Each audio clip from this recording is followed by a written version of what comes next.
संयुक्तम दर्शनम तथा मूलस्य वेगम प्रियात्मनः।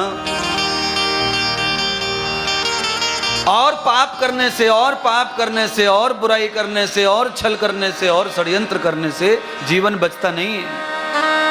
भगवान की शरण में जाकर क्षमा करो और प्रायश्चित करो अपने जीवन का, आगे बढ़ जाओ और सत्कर्म सेवा गुरु की, भगवान की, यही जीवन का उद्देश्य, यही जीवन का लक्ष्य है।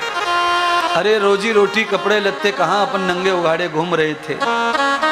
समाज में गरीब रह के भी प्यार मिलता रहता है, सम्मान मिलता रहता है। अरे भैया तुम आओ ना इधर, तुम्हारे बगैर ये काम नहीं हो रहा है, ऐसा कहने वाला जीवन होना चाहिए। अरे भैया इसको मत बुलाओ घर में, ये गुरु का नहीं हुआ तो किसी का नहीं होगा, ये मामा का नहीं हुआ तो किसी का नहीं होगा। ऐसा जीवन बनाओगे तो किनारे तुम्हारे पड़ोसी भी तुम्हें घर में घुसने देंगे नहीं महाराज। जैसे जैसे पता चलेगा लोग तुमसे दूरियां बना लेंगे महाराज, और जो तुम्हारे आज नजदीक हैं वो नहीं रहेंगे, एक दिन उन्हें मिट जाना पड़ता है। इसीलिए श्रीमद् भागवत कथा कलयुग के लिए व्यास जी ने रचना की, गणेश जी की महिमा करते हुए। भगवान श्री गणेश जी ने श्रीमद् भागवत की रचना की है। कल आपने कथा श्रवण की थी कि भक्ति को बचाने के लिए, भक्ति की प्रसन्नता के लिए, ज्ञान और वैराग्य को चेतन करने के लिए, मुक्ति को फिर से भक्ति की सेवा में लाने के लिए नारद जी ने कथा श्रवण की थी। और नारद जी को वो फल प्राप्त हो गया कि ब्रह्मा जी प्रसन्न हो गए, सब देवताओं को लेके आए फूल वर्षा की पुत्र के ऊपर, नारद के ऊपर।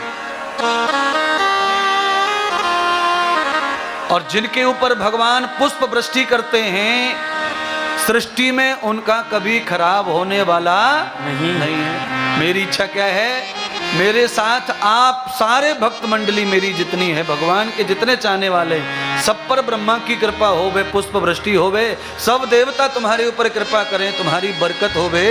तुम 5-10 हजार रुपए भी कमाते हो, वही करोड़ों में चला जाए तुम्हारा कमाते हुए, पर उसमें पुण्य हो, तप हो, जप हो, मेहनत हो, परिश्रम हो, छल कपट बैर भाव न होवे महाराज। द्वयम कर्मो भूषितम यत कर्म प्रपन्न दर्शिताः। भगवान नारद जी कथा का स्मरण कर रहे, चिंतन कर रहे हैं।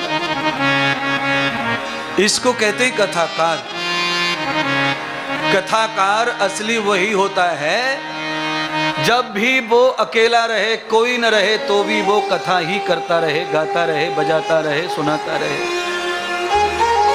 नारद जी ने संकल्प लिया कि जिंदगी जब तक है तब तक अब निरंतर मैं हरि गुण गाऊंगा, एक भी पल भगवान के गुण गाए बगैर मैं नहीं रहूंगा, और एक जगह पर नहीं ठहरूंगा, जगह जगह जगह जगह हरि गुण का प्रचार करूंगा महाराज।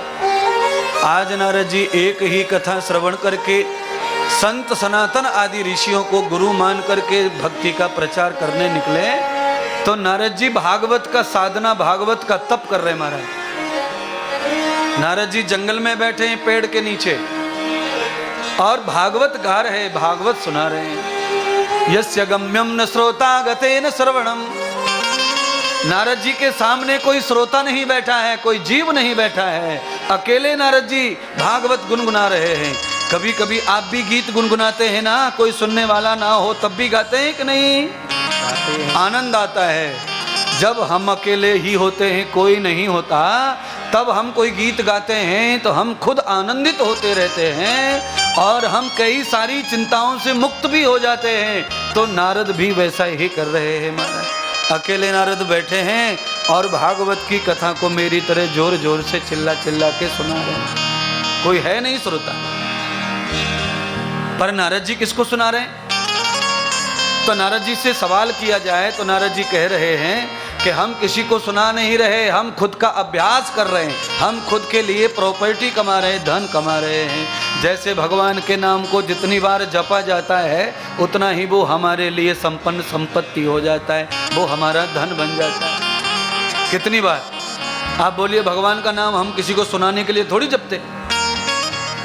भगवान का नाम तो हम अपने कल्याण के लिए भजते हैं, अपने लिए जपते हैं। याद रखना, कपड़े पर अगर कोई कूड़ा करकट पड़ जाता है तो स्त्री मारने वाला, प्रेस मारने वाला फिर मारता नहीं प्रेस, क्यों? वो जानता है स्त्री के नीचे जो भी कूड़ा करकट आ जाता है वो कपड़े पर चिपक जाएगा, छप जाएगा, फिर वो साबुन से भी छूटता नहीं है, पक्का दाग हो जाता है वो।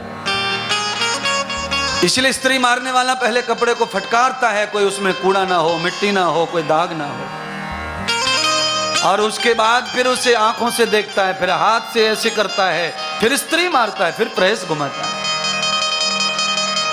तो मैं भी प्रयत्न यही करता हूं, रोज प्रवचन करते हुए भागवत की कथा प्रारंभ में तभी करता हूं जब पहले थोड़ा सा मैं कूड़ा करकट साफ कर लेता हूं, फिर मैं भागवत की स्त्री मारना प्रारंभ करता हूं, जिससे जीवन पवित्र भी लगे, साफ भी लगे और भोगने के योग्य हो जाए, जीने के लायक हो जाए। कपड़ा को धोकर स्त्री हो जाती है तो पहनने के लायक फिर से चमकदार हो जाता है। पुराने कपड़े को भी पहन के जा सकते हैं आप शादी ब्याह में, पर धोके जरा स्त्री विस्त्री हो जाए तो मामला जम जाता है।